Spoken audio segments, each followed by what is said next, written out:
परताल तुम भोला ओ परनाम।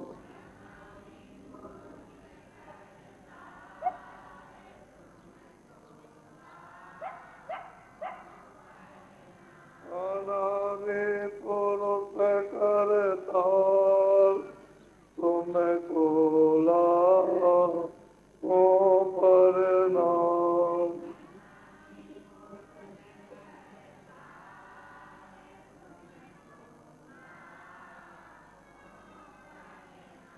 सतगुरु सतनाम तुम भोला ओ परनाम।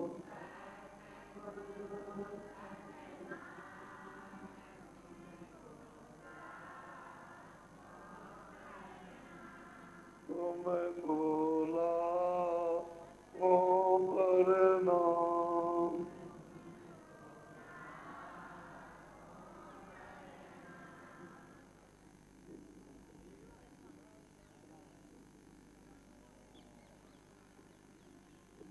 नर नारी बच्चे और बच्चियों, जिस जगह पर आप रह रहे हो इसका नाम है मृतलोक और ये परदेश है। ये आपका देश है, अंधकार और अज्ञान का देश। यहाँ ज्ञान और प्रकाश का देश। और परदेश में आप अपना घर बना रहे हो। कितने युग और कल्प बीत गए, आपको इसका पता भी नहीं। ये नहीं तुम देख रहे हो, समझ रहे हो कि ये सब चीजें परिवर्तनशील है।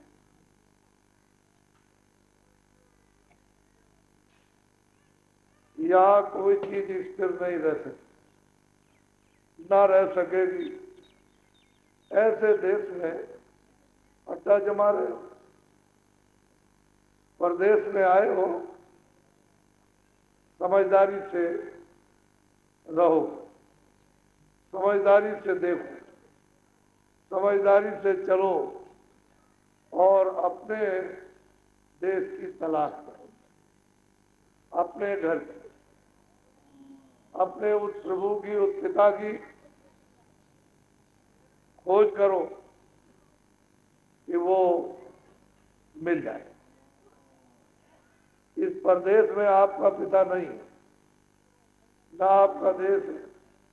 इसलिए तुम रोते गाते हो, तुम झगड़ते हो, मारते हो, पीटते हो, गाली गलौज करते हो। ये आपका घर। परदेश में उसने एक कानून बना दिया, एक नियम बना दिया है कि जो मेरे नियम का उल्लंघन करेगा उसको सख्त सजा दी जाएगी। उसने 4 खाने, 84 लक्षयोनियां अर्थात उसने नर्क बनाए और मनुष्यों को पूरा अधिकार प्रदेश में दे दिया कि तुम अच्छा से अच्छा करो, बुरा से बुरा करो।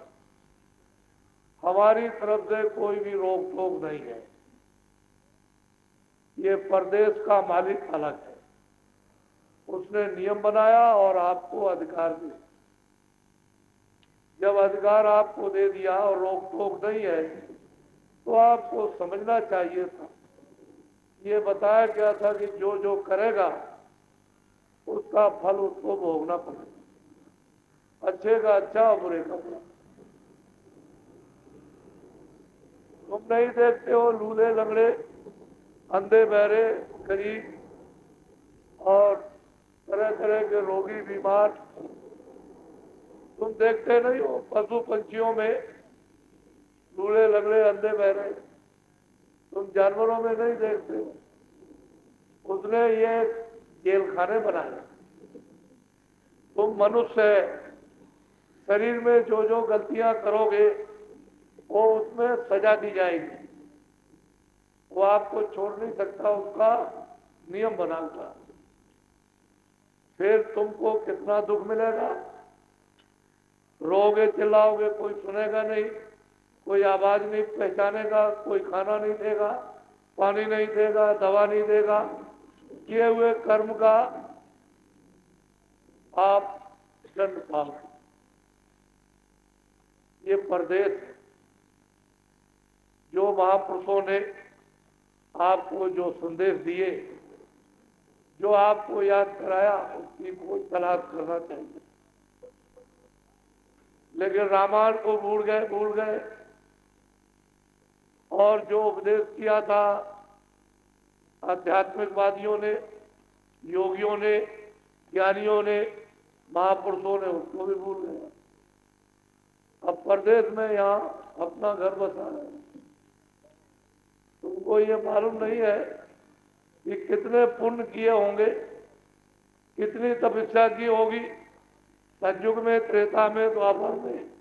उन सब का पुण्य जमा हो गया तो मकान मालिक ने आपको मौका दिया, अवसर दिया है कि लो अब की बार तुमको अनमोल ये मनुष्य शरीर देता हूं, इसकी कोई कीमत नहीं।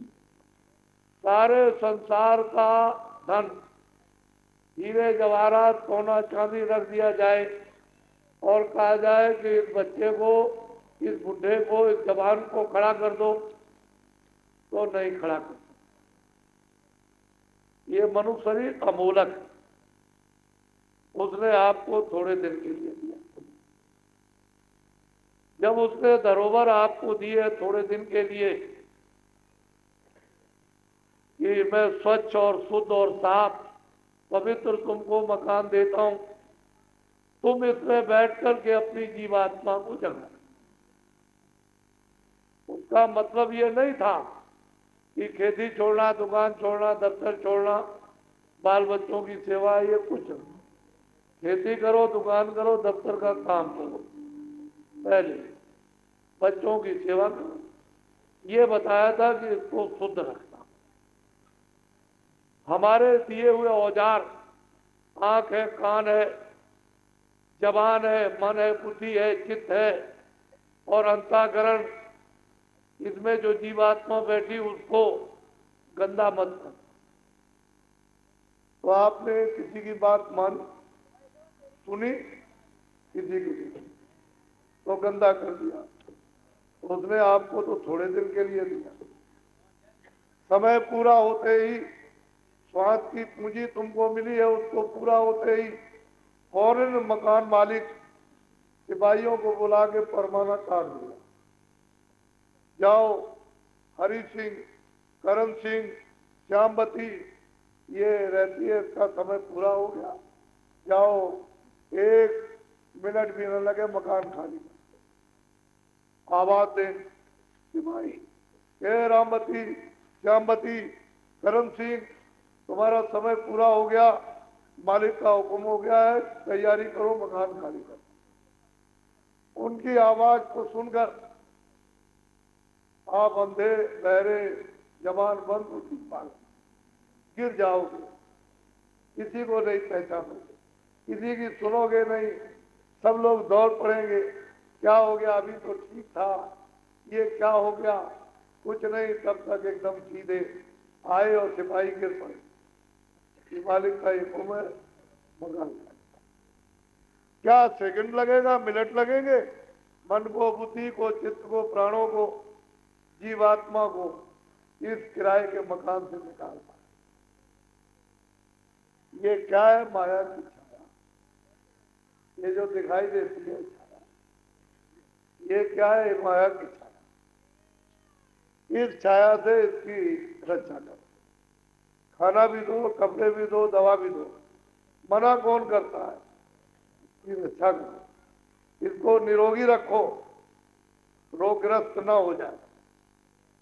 और बच्चों की सेवा, ये अपनी ड्यूटी पूरी कर लो।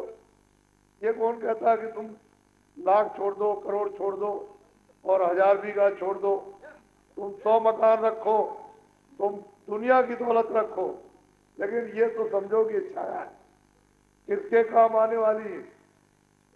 ये क्या है? पंचभौतिक शरीर, ये छाया। इस छाया की इसलिए मलम पट्टी करो कि इसमें चेतन जीवात्मा भगवान का अंश मत है। इसलिए फिर इसी में इस जीवात्मा को जगा लो और मौत मरने के पहले भगवान के पास जहां से आए हो, ये तो यहाँ से, ये तो तुम्हारा घर ही नहीं है, ये तो दंड है, सजा है, ये कारागारों में, ये आपका घर है। अगर आपका घर होता तो आप हमेशा, तो इससे काम लो, समझ बूझ करके छाया है। जब इसमें से जीवात्मा निकाल दिया तो मकान ये पड़ा है, ये इसके काम आएगा या ये इसके काम आएगा? कपड़ा डाल दोगे, घेड़ा हो जाएगी, ले चलोगे, गड्ढा खोदोगे, लकड़ी रखोगे और जला के खाक कर दोगे, ये अंतिम काम। तो आपने क्या पीछे वालों को नहीं देखा? कितनों को कंधों पर उठा करके ले गए हो, ये नहीं याद किया आपने? समझदारी से नहीं सोचा कि इनकी बारी आ गई तो मेरी भी आने वाली है, तो आप भूल गए।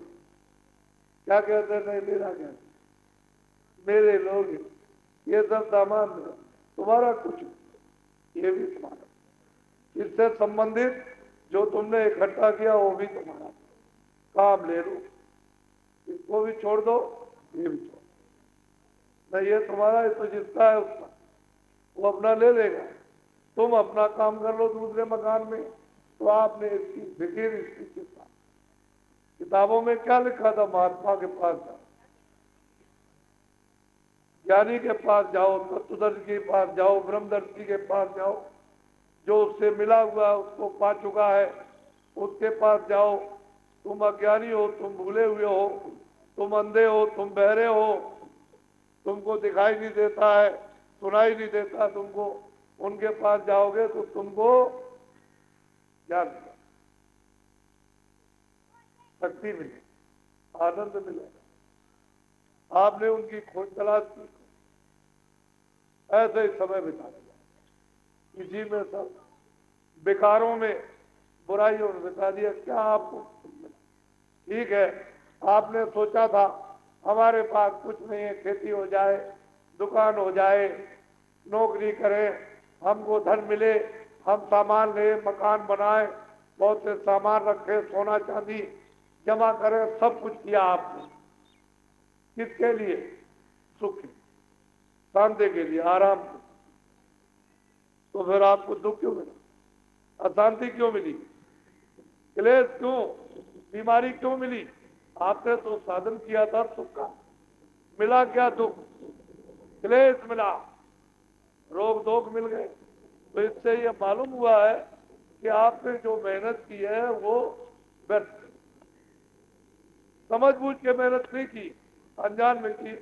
समझ बूझ के करते तो फिर ये बात नहीं, खेती करते, दुकान करते, दफ्तर का काम करते, मजदूरी करते, बच्चों की सेवा कर लेते, और ये समझते हैं कि कुछ नहीं, ये भी कुछ नहीं है, ये तो थोड़े दिन के लिए मिला है, अपना काम करने के लिए, अपनी जीवात्मा को जगाने। तो आपने समय चला गया। मालूम है आपको, महात्माओं ने कहा है कि बचपन में कुछ नहीं कर सकते हो, किशोर अवस्था पढ़ने लिखने की होती है, उसमें भी कुछ नहीं, जवानी आती है, व्यापार करो, नौकरी करो, खेती करो। जवानी में बाल बच्चे पैदा करो, शादी करो, बुढ़ापा आ जाएगा तो हाथ पैर थके, आंखों से दिखाई नहीं, कानों से सुनाई नहीं, चला नहीं जाएगा, बीमारी हो जाएगी। तो बचपन में कुछ नहीं कर सकते हो और बुढ़ापे में कुछ नहीं कर सकते हो। अगर आपको अपनी आत्मा का कल्याण करना है तो जवानी में खेती भी कर लो, दुकान भी कर लो, दफ्तर का काम, बच्चों की सेवा भी कर लो, सब कर लो और आत्मा को भी जगा लो। दोनों काम जवानी में करना, आत्म कल्याण भी हो जाए और लोक कल्याण भी हो जाए। और ना आपने इधर का कुछ कर पाया और ना उधर का, बस ऐसा समय जो अमूलक समय था वो निकल गया। अच्छे अच्छे दिन पीछे चले गए, खराब दिन आ गया। अब रात दिन शोक, घर की लड़ाई, परिवार की लड़ाई, भाइयों की लड़ाई, अड़ोस पड़ोस की लड़ाई, जात की लड़ाई, अरे इसकी लड़ाई और देश की लड़ाई, उसकी, ये सब इसमें फंसते हैं। अब देख तो ये क्या है, सब अंधेरा है, ये सब उत्पाद। तुमको नहीं मालूम है कि दो ही जातियां रहती, एक सवर्ण और एक अवर्ण। जिन पर अज्ञान का आवरण पड़ा हुआ हो अवर्ण, जो अवर्ण को हटा चुके हो सवर्ण, तो सवर्ण तो होते थे ज्ञानी, अवर्ण अज्ञानी, तो यही दो जातियां थी, कोई और जाति आती नहीं थी। उसने आदमी को पैदा किया था, एक अज्ञानी और एक ज्ञानी। अज्ञानी ज्ञानियों, ज्ञानी अज्ञानियों को शिक्षा दे, ज्ञान दे। ये बहू है, बेटी है, ये लड़का है, ये है, ये बड़ा है। सत्य बोलना, सेवा करना, आदर करना, चोरी मत करना, झूठ मत बोलना, ये मनुष्य की जो ज्ञान शिक्षा थी उसको सवर्ण, अवर्ण को शिक्षा दी। इसी के साथ साथ अध्यात्मवादी, जब अध्यात्म आत्मा को जगाने वाले और परमात्मा को प्राप्त करने वाले मिल जाए तो आत्म विद्या, योग लड़ाई हो जाएगी। ये भी नहीं समझ पाए कि हमको मनुष्य बनाया था, भगवान ने हमको अधिकार दिए थे और अच्छे बुरे की पहचान कराई थी कि ये अच्छा, ये बुरा, ये पाप, ये पुण्य है, इसको करना, इसको मत करना। ये दो ही बातें तो थी, तीसरी क्या बात, ये बुरा हो गया, इसके करने से दुख मिलेगा, तकलीफ मिलेगी, बीमारी मिलेगी, तरह तरह का क्लेश मिलेगा, गरीब हो जाओगे, लूले होगे, लड़ने होगे। ये अच्छा है, इससे तुम अच्छे हो। दो ही तो बातें, क्या बात है, ज्ञानी इसका ज्ञान कराएगा। और जब ज्ञान हो जाता था तो हम लोग अच्छाई बुराई को पहचानते थे, बुराई नहीं करते थे। आज के 50 साल पहले के जो लोग हैं, गांव गांव में कितना प्रेम, गांव गांव में कितना सेवा सत्कार, आदर, गांव गांव के अंदर में, यानी सत्य बोलना, एक दूसरे के काम आना, अभी बहुत दिनों की बात तो नहीं। तो आपने तो ये सब छोड़ दिया, सगम गदर लड़ाई कर दिया, वो ये वो मुसलमान, ये हिंदू, ये। अरे भाई तुम 100 बच्चे पैदा हुए हो, हमारे हिंदुस्तान में तो इतिहास में है कि एक एक माता ने 100 से भी ऊपर बच्चे पैदा किए। तो 100 क्या एक ही करे काम करेंगे, सब खेती करते रहेंगे, उसमें कोई मास्टर बन गया, कोई काश्तकार बन गया, तो कोई लोहार बन गया, तो कोई बढ़ई बन गया, तो कोई दर्जी बन गया, तो कोई झाड़ू लगाने बन लगा। अब तुम नहीं समझते हो, एक मजिस्ट्रेट है और एक अध्यापक है, लोग आते हैं लड़का देखने के लिए, कह रहे हैं मतलब वो तो अध्यापक है, हमको अगर मजिस्ट्रेट का लड़का मिल जाए तो बड़ा अच्छा हो। है दोनों भाई भाई, उसके यहाँ संबंध नहीं करते, उसके यहाँ।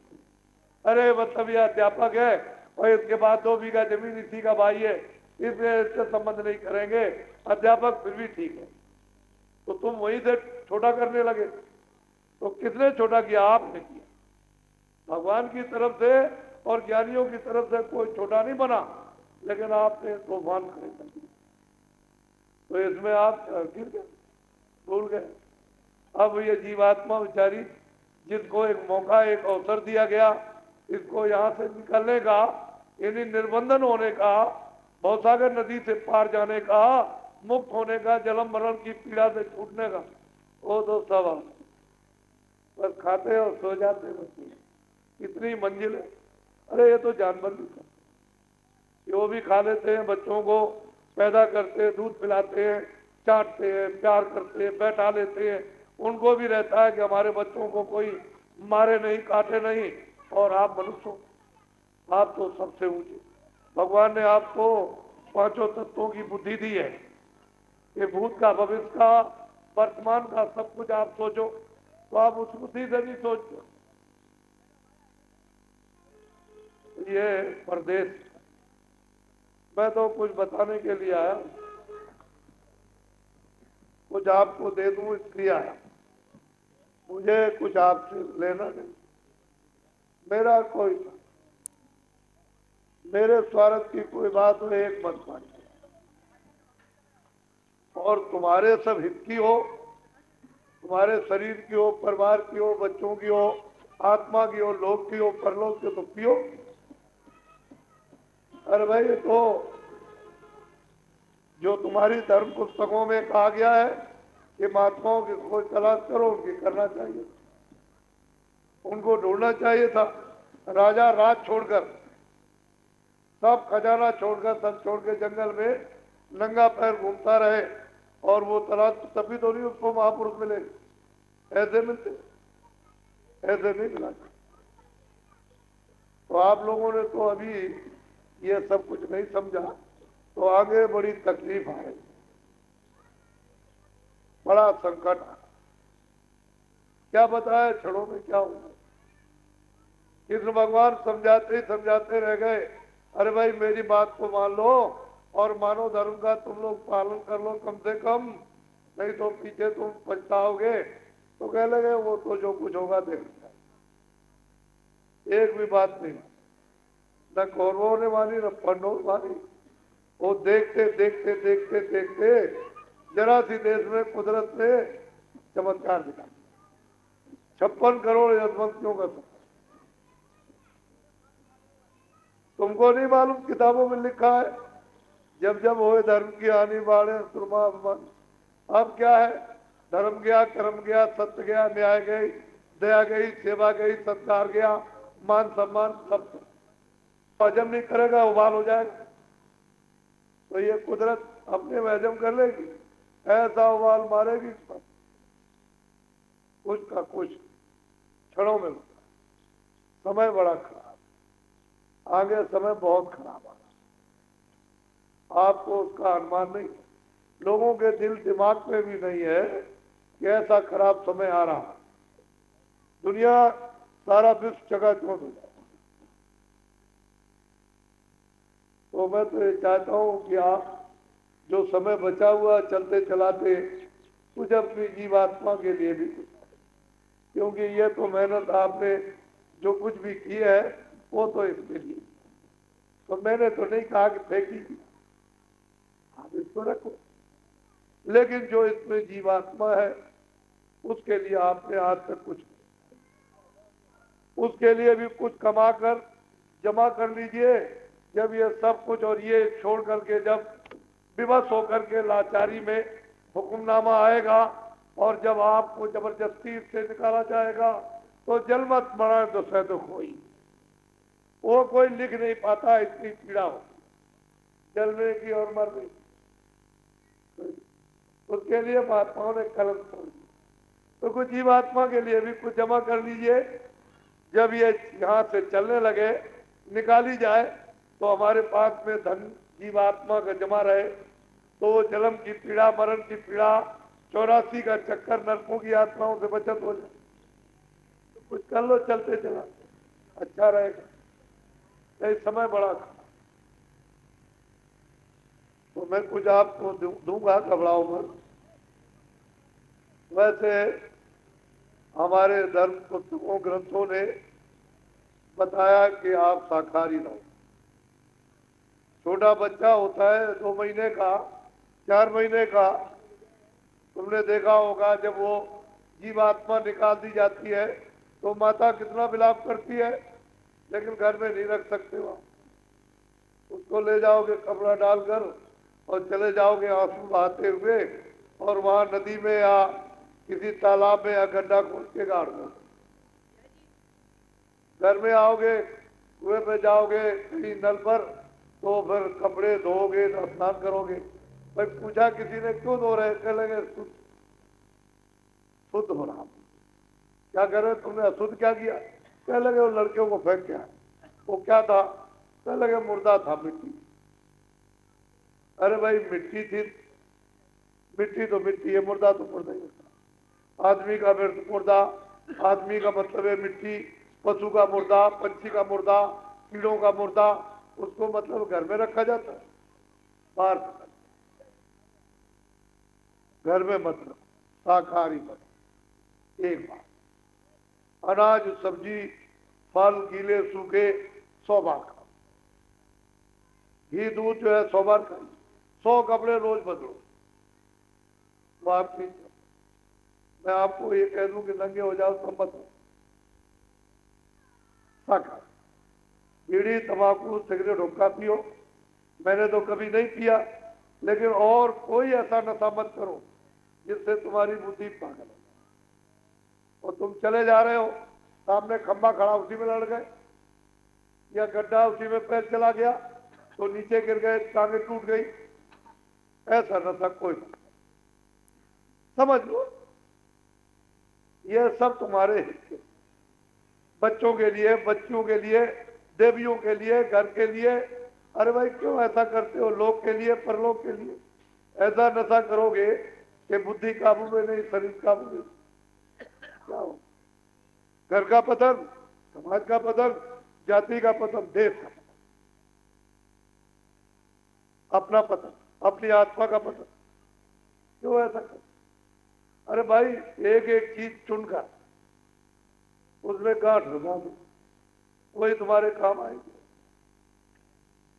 हैवान पशु मत बनो, मनुष्य इंसान बनो, यही तभी तुमको सुख मिलेगा लोक, और तभी तुमको परलोक का सुख मिलेगा। और तुम हैवान पशु बन गए, तुमको जीवन का क्या तुमको मतलब है कि तुम्हारी आत्मा क्या गति होगी?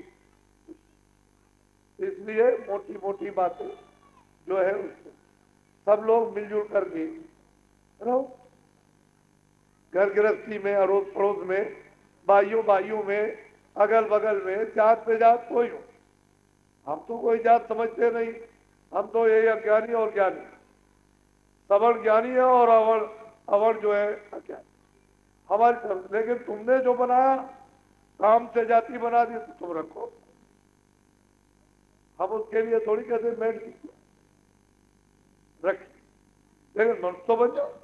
मनुष्य के एक ही गुण है कि दया हो, सत्य हो, सेवा हो, दया हो, आपस में एक दूसरे का आदर सत्कार, जो सद्गुण है मनुष्य की वो आना। और इन गुणों के आने पर ही आप भगवान का भजन कर सकते हो, जीवात्मा को जगा सकते हो। तुम्हारे अंदर तो खजाना भरा हुआ, ये मनुष्य मंदिर में जीवात्मा दोनों आंखों के बीचों बीच बैठी हुई है, तो बाहर की आंखें जब तुम्हारी बंद हो जाती हैं तो ये सब देखना बंद।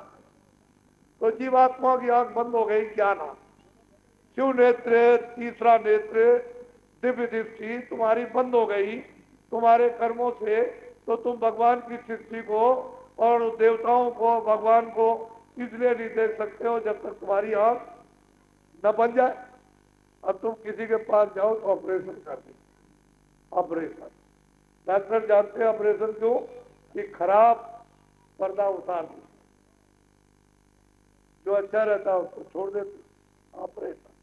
महात्माओं के पास जड़ी बूटी है तो वो लगा देंगे, तो मतलब यह है कि अंजल लगाते ही दिव्य ज्ञान चक्षु शिव नेत्र जब खुल जाएगा तो यहीं से स्वर्ग में, वैकुंठ में, सूर्य लोक में, चंद्रलोक में जाओ, यहीं से जाने का रास्ता। नारद भी गए यहीं से, और ब्रह्मा भी यहीं से गए, विष्णु भी यहीं से गए, और शिव भी यहीं से गए, और मीरा भी यहीं से गई। तुम सतयुग का बात, त्रेता की और द्वापर की और कलयुग की, तो मैं बहुत सी चीजें आपको बता दूं कि यहीं से जाते हैं, अब भी जाते हैं।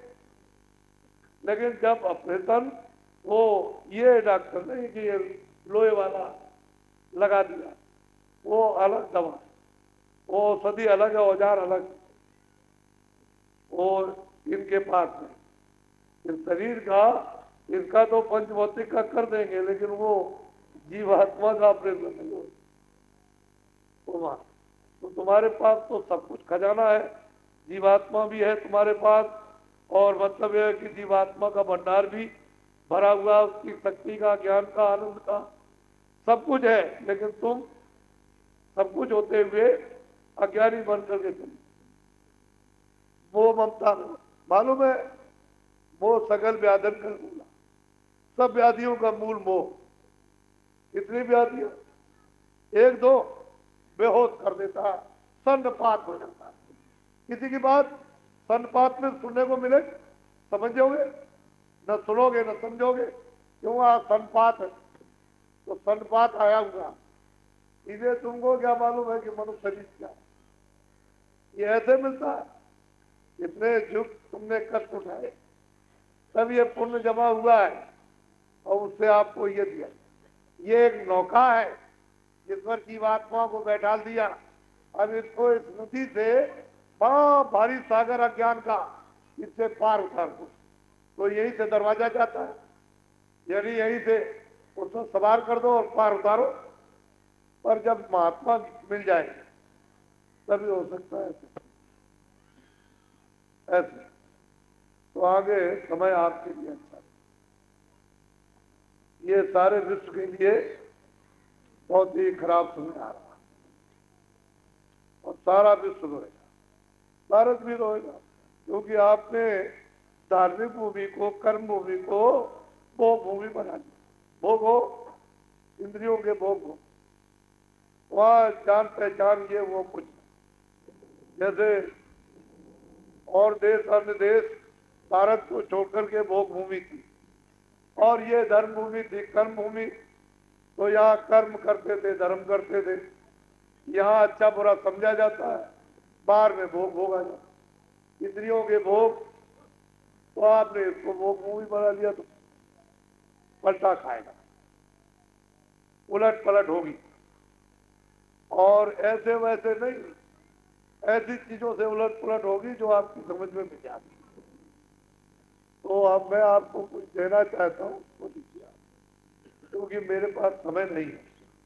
मैं तो अचानक में मथुरा से निकल पड़ा हूँ कि अच्छा चलो भाई, लोग बहुत चारों तरफ चिल्ला रहे, तो निकला कि अच्छा चलो आगे, तो लोगों को समय मिल जाएगा।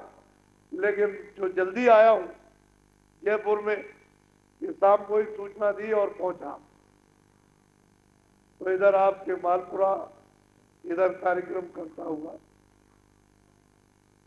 आ रहा। 30 तारीख से शाम से कार्यक्रम कर रहा। आज मतलब यह है कि 2 तारीख, आगे भी इसी तरह से कार्यक्रम 1 महीने का, अभी तो 1 महीने का है, पर बाद में बढ़ भी सकता है। तो लोग बड़ी मांग कर रहे हैं और अब चाहते भी हैं कि हमको कोई सही दिशा, सही रास्ता हमको मिल जाए, घर का, गृहस्थी का, कामकाज का, देश का एक सही रास्ता मिले। तो अच्छे लोगों की तो जरूरत आपको घर में भी है, समाज में भी है, जाति में, स्कूल में भी है, हर जगह, दुकान में भी, दफ्तर में भी अच्छे आदमी चाहिए। अच्छा नहीं मिलेगा तो फिर बड़ा मुश्किल है, तो फिर महात्मा कोई मिल जाए। कोई दाढ़ी बाल का नाम तो महात्मा है, ये बहुत मतलब ये सोना चांदी उसको महात्मा है, उसका नाम महात्मा नहीं। तो सारे संसार की जमीन दे दो, उसका नाम महात्मा नहीं। जिन्होंने अपनी जीवात्मा को जगा लिया और भगवान का साक्षात, जैसे हमारी दोनों आंखें आपको देख रही और आप हमको देख रहे हो, भगवान भी ऐसे ही दिखाई देता।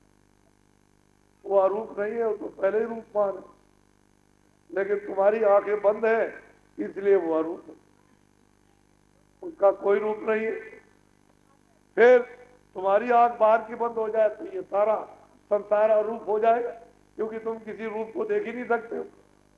तो उधर की आंख बंद हो गई, कहते हो भगवान अरूप है, उसका लोक उसके अरूप है, स्वर्ग वैकुंठ अरूप है और ब्रह्मांड अरूप है, वो सब आंखों से दिखाई देते, सबका, सबकी रखी। ये क्या रखा? ये तो कुछ भी नहीं है। यहाँ ये क्या चीज है? कुछ, ये सूरज उलज का कुछ नहीं है प्रकाश। ये तो जैसे मतलब यह कि यहाँ पर जैसे वो चुगनू जैसे चमकता वैसे, और वहां तो प्रकाशित सृष्टि, कभी सुबह शाम होती नहीं, सूरज न डूबता है न निकलता है वहां, न इस तरह की मारदार, न हिंदू मुसलमान, न मस्जिद और मंदिर, न कपड़े पहनो न दफ्तर। अरे वहां तो बड़े ही स्वच्छ और पवित्र लोग हैं। और रचना एक से एक अद्भुत अद्भुत। क्या रचना, कुछ तो देखते ही रहो। ऐसे ऐसे वृक्ष हैं, जैसे सारा संसार। ऐसे ऐसे वृक्ष तो कितने खड़े, अनगिनती। अरे भाई तुम्हारे ही यहां से नकता जाता, तुम्हारे ही मनुष्य शरीर से, लेकिन अब तुमको उसका भेद नहीं मालूम, उसका राज नहीं मालूम। जो गोपनीय है, जो उसका राज है, न मुसलमानों को मालूम न हिंदुओं को, और झगड़ा कर रहे हैं। कोई इस बार मर रहा, कोई इस बार मर रहा। आखिर मनुष्य को मारकर कितना बड़ा अपराध लगता है, छोटा मोटा अपराध लग, मनुष्य मारने की बहुत बड़ी हत्या होती है, बहुत बड़ी सजा मिलती है। इसलिए मैं तुमको कहना चाहता हूं, आप लोग कुछ ले लीजिए, मेरे पास समय नहीं, और मेरे पर मेरी मांग इतनी है कि दोबारा यहाँ आना बड़ा मुश्किल। मैं सब प्रांतों में घूमता रहता हूँ और सब प्रांतों में मांग रहती है। वैसे तो मैं 56 से राजस्थान में आ रहा हूँ, मेरा इधर बहुत भ्रमण किया हुआ है। ऐसा नहीं है कि मैंने करीब पूरा राजस्थान देखा, तो कोई आज तो मैं नहीं आ रहा हूँ। महाराष्ट्र मेरा देखा हुआ, गुजरात मेरा देखा हुआ, वहां मतलब मध्य प्रदेश है, उड़ीसा है, आपके केरल है, आपके मतलब तमिलनाडु, आपके मतलब यह है कि आंध्रा है, मैं इधर आसाम में, नागालैंड में, मेघालय, आपके बंगाल में, बिहार में, इधर मतलब एक हरियाणा, मैं घूमता ही रहता हूँ और लोगों को एक सही उनको दिशा देता हूँ कि भाई तुम ये सब काम करते हो। और मैं किसी को साधु नहीं बना, मैं किसी को साधु नहीं बना, सब अपनी अपनी गृहस्थी में रहो, जो काम करते हो अपना कर, खेती दुकान दफ्तर का, बच्चों की सेवा का, आए गए सत्कार का। उनसे बस इतना ही कहता हूं कि जब तुम्हारे पास कोई भी समय ना हो, चारपाई में सोने जाओ, तो सोने के पहले 15 मिनट हमको समय दे दो। 23 घंटे तो आप अपने काम के लिए समय निकालो, और 1 घंटे के लिए आत्मा को जगाने के लिए, भगवान की प्राप्ति के लिए समय निकालो, अलग कर दो। 1 घंटा अलग करो, 23 घंटे इसके लिए, और 1 घंटा जीवात्मा। और उसमें भी एक साथ नहीं, कभी 2 मिनट, कभी 5 मिनट, कभी 10 मिनट, सुबह, कभी रात को, कभी शाम को, कभी किसी टाइम पर, कभी किसी टाइम पर, सब मिलाकर एक। अब इतना नहीं तुम समय अपनी जीवात्मा के लिए निकाल के दे सकते हो, तो अब क्या करें, फिर तुम्हारा दुर्भाग्य, फिर गए मनुष्य शरीर से। ये तो डाल टूटी, फिर ये मिलने वाली, ये मानो शरीर हाथ से गया तो दोबारा फिर नहीं मिलेगा। ये घर की बात आपकी नहीं है, इसलिए आप लोग इस पर विचार करो, और जो असली चीज है उसको दे। तो मैं आपको कुछ दूंगा, नामदान दूंगा आपको, आत्मा का सबसे बड़ा सब। क्या ये जो सादे कपड़े पहने नामदारी, 5 नाम,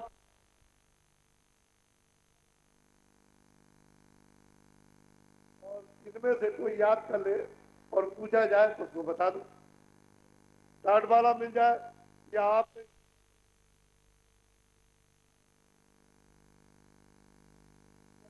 कभी कुछ किया इस तरह से, कभी मतलब यह भजन पर बैठे नहीं बैठे, ऐसा कभी ध्यान किया, कभी नहीं।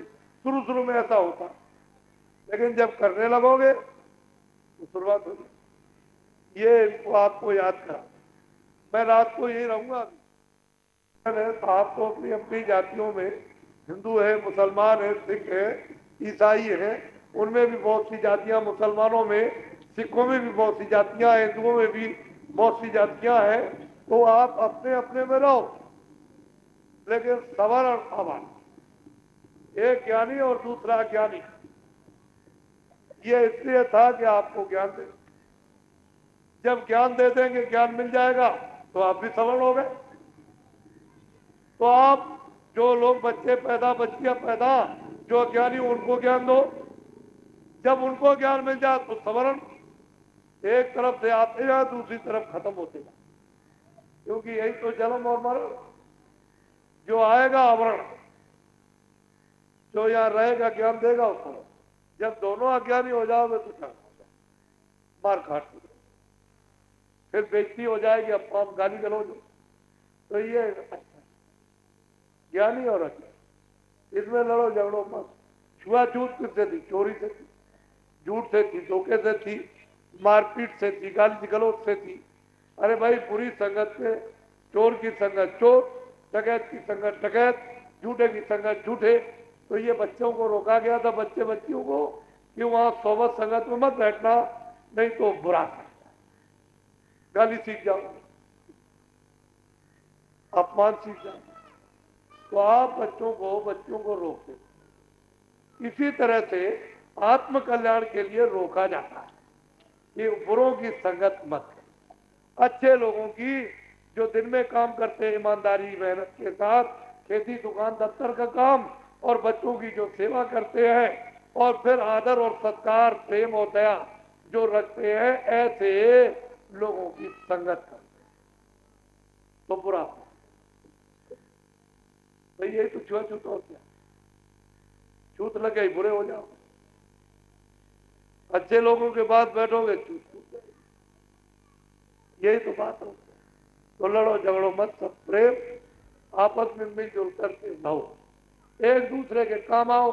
हिंदू उनके, मुसलमान उनके, सिख उनके, ईसाई उनके, एक दूसरे के काम आओ। तुम इबादत करो, तुम पूजा करो, वगैरह ये पाठ करें और वो प्रार्थना करें, लेकिन जब तक नहीं समझ में आता तब तक कुछ ना कुछ करो। पर रास्ता तो सबका एक ही आने का, एक ही जाने। वो तो महात्मा फकीर मिलेंगे तब कुछ होगा। तो जो कर रहा है वो करो, करने दो, लड़ते झगड़ते। एक बात, आंदोलन तोड़फोड़ हड़ताल, जब आंदोलन नहीं चला था तो मैं भारत में था, 30 साल सत्याग्रह मैंने देखा, और 44 साल आजादी मिल गई मैंने देखा। मैंने खुद अपने हाथों से खरीदा। मैं आपकी बात को कैसे मान सकता हूं? मैं खुद ही भुक्तभोगी हूं। और 2 पैसे का खद्दड़ का मोटा कपड़ा गज होता, मीटर नहीं था, गज। 2 पैसे, 6 पैसे मजदूर को मजदूरी, और सब बाल बच्चों का पालन पोषण करता था। और कोई अतिथि आ जाए, भूखा प्यासा साधु या कोई भी भिखारी आ जाए, उसके दरवाजे तो भूखा नहीं जा सकता। ये मैंने देखा। अब कोई आ जाए तो आप इधर मौका, जो भूखा प्यासा आ जाए या कोई साधु आ जाए, ऐसे मुंह घुमा लेते हो। वो घर शमशान है, मसान मरघट है, तुमने मुंह फेर लिया। अरे उसी से तो तुम्हारी पुण्य भावना, तुम्हारी कर्म भावना, तुम्हें विवेक आएगा। तो ऐसे मुंह घुमा लिया, ऐसा नहीं, हमने देखा था। अब ये क्या हो गया? हमने कहा था लोगों से कि आंदोलन तोड़फोड़ हड़ताल, ये आपका उद्देश्य पूरा हो गया। राज मिल गया, फौज मिल गई, फाटा मिल गया, तुमको खजाना मिल गया, तुमको किताबें मिल गई, सब कुछ मिल गया तुमको, काश्तकार मिल गए, खेती मिल गई। अब आप इनको बंद कर, लेकिन आपने 2-4-6 महीने के बाद आंदोलन करो, हड़ताल करो, तो आपने अपने पैरों पर कुल्हाड़ी मारना शुरू कर दी। अरे भाई देश आपका है, ये सब आपके हैं, कारखाने आपके, रेलें बसें आपकी हैं, खेती आपकी है, दुकानें आपकी, तो आप इनको काटने लगे। तो आपने किस बार माफ? भाई रोज रोज काम आए क्या? रोज दुकान करते हो? कभी कभी। क्या रोज बस में जाते हो? ट्रेन में? कभी कभी जब जरूरत होती तब जाते हो। तो जब ट्रेन तोड़ दोगे, बस तोड़ दोगे, दुकान जला दोगे, कारखाना जला दोगे, दुकान नहीं लगेगी, सामान की जरूरत पड़ेगी, बीमार पड़ा है, आपने उस दवा की दुकान को जला दिया और दुकान नहीं है आपके यहाँ देवली में, तो फिर बीमार को दवा कहां से लाओगे? तो आपने कुल्हाड़ी मारी। तो आपका देश है, ये बच्चे आपके हैं, ये सब आपके दफ्तर आपके हैं, और ये सब फौज फाटा और ये सब आपका है। तो आप ये क्यों करते हैं? क्या अमेरिका का राज चाहिए? मैंने आपको समझाया था कि आप रोगे चिल्लाओगे तो आप अब इस दशा में पहुंच गए और काटो। अच्छा, सबको जला दो, सबको माटा लो, पूरे के पूरे देश को खत्म कर दो, तो आपको क्या मिलेगा ये हमको बताओ। अरे मिलेगा पालन पोषण। राजा वही है जो प्रजा का पालन पोषण करता है, जान माल की सबको न्याय देता है। वो जो सबको लूट ले, जान माल मारे, नुकसान कर दे, अन्याय करे, तो राजा किस बात। हमने कहा था कि काम मत करो, तुम नुकसान उठाओगे। आज ये दशा आपके सामने हो। तुमने महंगाई देखी है? तुम अभी महंगाई को अभी तुम क्या समझोगे महंगाई क्या चीज है? तुमको मालूम क्या लड़ाई झगड़ा ब्राह्मण ब्राह्मण छत्री छत्री हरिजनों का, इनका उनका, हिंदू का, तुमको क्या मालूम है कि झगड़ा किसको कहते हैं? अभी तुमने देखा क्या? अभी कुछ नहीं देखा। ये अभी तकलीफें कुछ नहीं आगे आने वाली। ये अभी तक 44 सालों में ये तकलीफें कुछ नहीं है, आगे आने। तुमने अकाल सूखा और भुखमरी तुमने अभी कहां देखी? तुम सीधे रास्ते पे चलो, अच्छा रहेगा। जो बात है वो मानो, वो सब तुम्हारे इसलिए तुम लोग होश में। अभी मैं 20 बरस से चिल्ला रहा था कि अच्छा समाज हो, अच्छे आदमी हो, देश को चाहिए, स्कूल को चाहिए, परिवार को चाहिए, पत्नी को चाहिए। अरे भाई मतलब है कि हर जगह रहा को चाहिए, अच्छा आदमी, अच्छा समाज चाहिए। तो तुम उस बात को सुनते नहीं रहे, अनसुनी कर दी। देखा जाएगा, देखा जाएगा। अब सब रोगी हो गए, सब भोगी हो गए, सब चिल्ला रहे, सब परेशान हो गए, सब आपस में फंस गए चारों तरफ से। तो अब क्या होगा? अब आप उसको समझ लो, समझ लोगे तो जल्दी कुछ आ जाएगा। तो आगे समय बड़ा खराब है। आपको बाबा जी की एक भी बात जो बैठ करके मंच पर बोल के जाएंगे, वो एक बात झूठ होने वाली, इधर उधर। हमारा कोई सारा तो एक बात पड़ता है, तुम्हारे सब हित की बात हो, उसको पी लो, लोग के लिए भी परलोक के लिए भी। सारा विश्व, अब तो मतलब है कि आगे कार्य होने जा रहा, सारा विश्व इसमें चिल्लाएगा। ये क्या रुपया पैसा अर्थ, इसमें सारा विश्व चिल्लाएगा कि हमारे देश में, वो कहेगा हमारे देश, वो कहेगा हमारे देश, वो कहेगा हमारे देश, वो तुम कहोगे हमारे देश में। और ये क्या हो गया? और ऐसा क्या? तुम समझते हो? ये इतने छोटे बड़े 1.5 साल का, ये नौजवान बेचारे बच्चे स्कूलों में पढ़ते हैं, कभी आपने इनके लिए कभी ख्याल किया इनका क्या होगा? ये पढ़ लिख करके जो डिग्री प्राप्त कर रहे हैं, इनको काम नहीं, इनको नौकरी कहां से मिलेगी? नौकरी कोई जन्म देती है? पहले सोच लो आप। अरे जो कारखाने आपने खोले हैं, वो तो आपने ऐसा नियम बनाया कि 100 में से 80 कारखाने बंद, हर जिले के, बंबई के, कलकत्ते के, इंदौर के उसके हर जगह के बंद हैं आप। तो ये बताओ, वही बेचारे जो काम करते थे वही खाली बैठे हुए, तो इन बच्चों को किधर से काम मिलेगा? कभी आपने जनशक्ति के बारे में कुछ सोचा है? कुछ नहीं। बाबा जी से कहे तो नाराज हो जाओगे। अरे भाई, भारत की आबादी 2 अरब की होगी, वो मैं नहीं मानता। 2 अरब की आबादी भारत की हो गई। जब जनगणना करा लो, अगर उससे आदमी 10 ज्यादा निकले तब कहना आप 2 अरब की आबादी, ये बच्चे पढ़ते किधर से काम मिलेगा? तो इनको ऐसा विधान बताओ, बनाओ, सेठ साहूकारों को कहो जब ऐसा विधान बनाते हैं, तुम जमीन से कहीं से भी निकाल के ले आओ, तुमसे पूछा नहीं जाएगा, और तुम छोटे बड़े कारखाने लगाओ और ये काम करो कि जितने भी बच्चे स्कूल से निकले सबको काम दो, नौकरी काम इनको दो। अगर ये सेठ साहूकार कहते कि हाँ हम कहीं से भी लाएंगे, आप विधान बना दीजिए, हमसे पूछा ना जाए, तो मतलब यह है कि हम सब छोटे बड़े कारखाने लगाए, इनको काम दे देंगे। तो जो बच्चे स्कूल से निकले उनको फौरन काम और नौकरी। इसमें जात पात का क्या झगड़ा? जो निकले उसको फौरन काम और नौकरी, तो सबकी समस्या समाधान होगी।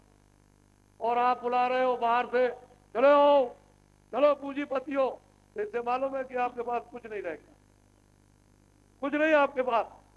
कुछ है ही नहीं है। बाहर का कर्जा लिया है 100 खरब का, और फिर उसके बाद और पूंजीपतियों को बुला रहे हो। जब पूंजीपति यहाँ शिथिल हो जाएंगे तो तुम्हारे ऐसे क्या बचेंगे, सबको खरीद लेंगे, बड़ी बड़ी पोस्ट के लोगों को खरीद लेंगे। तो ये भारत का आदमी बड़ा लालची है, कुछ नहीं कर सकते, तो सारा देश फिर भी गुलाम हो जाए, तुम रह जाओगे, फिर रोगे चिल्लाओगे, फिर कुछ नहीं। बाबा जी जो कहे उसको समझो, क्या कह रहे हैं वो समझो। इनको दो कि हम ऐसा कानून बनाते हैं, हम बैंक से पैसा नहीं देंगे, तुम कहीं से भी जमीन से ले आओ और छोटे बड़े कारखाने लगाओ और बच्चों को काम नौकरी दो, ये सब करेंगे। इनके पास में कीटाणु है, लेकिन तुम कुछ नहीं, बाहर से बुला लोगे, यहाँ का जो काम लगा मजदूर खत्म, और ये बच्चों को कुछ नहीं मिलेगा, साथ साथ बैठा के। और फिर एक तरफ से जब भगदड़ होगी तो कोई आदमी काम कर लेगा, वो चिल्लाएगा हमारा नुकसान हो गया, ये हो गया, हो गया। हम इसको नहीं, रस्ते से महात्माओं की बात हित कर, जो महात्मा कह के गए उन्होंने सब मानव प्राणियों के लिए हित की बात, अनित की बात कभी नहीं की है। तो समय बड़ा खराब, सब जगह ये आवाज जंगलों जंगलों में पहुंचा देती है। जैसे भी होगा वैसे अभी हम सब तैयारी कर रहे हैं, सब जगह बात पहुंच जाएगी, सब तुम्हारे कानों में आएगी। हमारा तो काम यह है कि भाई किसी तरह से आत्म कल्याण, मनुष्य शरीर जा रहा तो शरीर का भी भला हो जाए, जब तक रहे तब तक इसको भी कुछ आराम मिल जाए, इसमें रहने वाली जीवात्मा भी अपना कल्याण कर ले। हम तो इस चिंता और फिराक, हमको तो कुछ चाहिए, और कुछ अगर हमारा स्वार्थ हो, एक बात को मानिएगा, मोटी सीधी सादी, खैर जाओ, तो चुनाव आयोग से घोषणा हुई है कि परिचय पत्र देश में 1 साल में बन जाना चाहिए। आप लोग विद्वानों चुनाव आयोग को लिख दीजिए कि जल्दी से उसका साइज भेज दीजिए, जल्दी से साइज भेजिए, और साइज भेज करके अपने जिले के अधिकारियों द्वारा उसका प्रचार करा दीजिए रेडियो पर, और मतलब है सब जगह, और बता दिए गांव गांव में, और प्रधान के पास में उसका साइज आ जाए। तो आप लोग अपना अपना फोटो, अपने पद का जो भी 8 रुपए या 10 रुपए जो भी लगे अपना बनवा लीजिए, खजाने से एक नया पैसा लेकर अपना फोटो मत खिंचवाइएगा, नहीं बड़ा भारी अपराध आपको लगेगा। अपने फोटो अपने पैसे, कोई पैसा किसी का मत लीजिएगा, छोटे बड़े, ये भारत देश हमारा हर तरह से त्यागी है। अपनी फोटो अपने पैसे से उसको लिख दीजिए कि शायद जल्दी भेजिए आप अपने अपने जिले में और गांव गांव में जल्दी, और फोटोग्राफरों को फौरन मतलब यह है कि लाइसेंस आप दे दीजिए और जल्दी से जल्दी, और वो यहाँ पर आ जाए, और आकर के गांव प्रधान, यानी जब वो फोटो जब उनकी तैयार होने लगे परिचय पत्र, तो फौरन रजिस्टर पर ग्राम प्रधान अपने रजिस्टर पर और उस पूछे कि तुम्हारे घर में कितने बच्चे और कितनी बच्चियां। कोई पैसा यानी भारत की जनगणना का नहीं लगेगा। तो चिल्लाते हो कि बड़ा पैसा खर्च होगा, इसमें भी कुछ पैसा नहीं लगेगा और उसमें भी नहीं लगेगा। और भारत की जनगणना और परिचय पत्र हर जगह काम, कोर्ट में, कचहरी में, देश में, विदेश में, कहीं भी हर जगह काम आएगा। उसमें कुछ नहीं करना, उसमें फोटो और आपका दस्तखत, तो सरकारी अधिकारी का नंबर हर जगह पर फौरन दिखाया और दस्तखत कराइए, ये और आप दस्तखत कीजिए, ये मेरा एफिडेविट है। दोबारा कुछ नहीं, एक नहीं, चीनी ले आओ, कोई सामान ले आओ, किसी जगह पर कहीं भी। अरे परिचय पत्र तो ये ड्राइवरों के बने हुए हैं, प्राइवेट गाड़ियां चलाते हैं उनके बने हुए हैं। तो आप लोग परिचय पत्र अपने पैसे से बनवाइए, उस पैसे को खर्च मत कीजिए, लग जाएगा तो आप लग जाएगा, ये समझ लीजिएगा। इसलिए मैं आपको ये बता देता हूं ताकि कहीं आप धोखे धड़े में न रह जाएं। और वो जो कहे कि सरकार हमको दे दे, वो अपना आप ले लीजिए, जमा कर लीजिए, अपने पास ले जाइए, जेब में रख लीजिए वो आप। लेकिन भारत की जनता अपना परिचय पत्र आपके पैसे से नहीं बनवाएगी। आप वहां से साइज भेजिए और मतलब यह है लाइसेंस शुदा फोटोग्राफर और अधिकारी ये अपना पैसा दे दीजिए। इसलिए परिचय पत्र बनवा लीजिए, देर मत कीजिए। आप जल्दी से बहुत सुहावना समय आया और फिर आपको अच्छे आदमी चाहिए, फिर चिल्लाओगे आप, अच्छे आदमी, अच्छा समाज कहाँ मिलेगा आपको? अरे उसका रास्ता तो निकले, तो भगवान कोई रास्ता निकाली दे। हम तो ईश्वर में विश्वास रखते, कोई ना कोई निकाली देगा। अच्छा बोलो जय गुरुदेव। अच्छा हमसे कोई गलती हो जाए तो आप क्षमा करते रहे, मैं तो आपका छोटा सा सेवक हूं, मैं कोई महात्मा नहीं हूं, कभी मत मानिएगा ना। मैंने कभी किसी से कहा मैं सेवक हूं, मेरा काम ही है मन को, बुद्धि को, चित्त को, अंतःकरण को, जीवात्मा को साफ करना, रगड़ना, उसको तो बड़ी गंदी है उसकी सफाई करना, तो मेरा काम है सेवक। सेवक मैं सेवक। आप कभी नहीं भूलेंगे आश्रम में मत, मैं जय गुरुदेव नाम का कुछ गलती हो जाए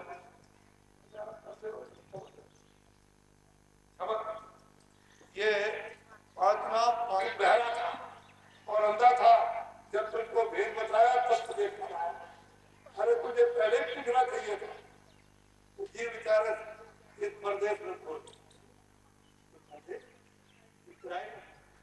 इसे खाली करता है, ये तुम्हारा नहीं है, तुम जो सोच रहे हो।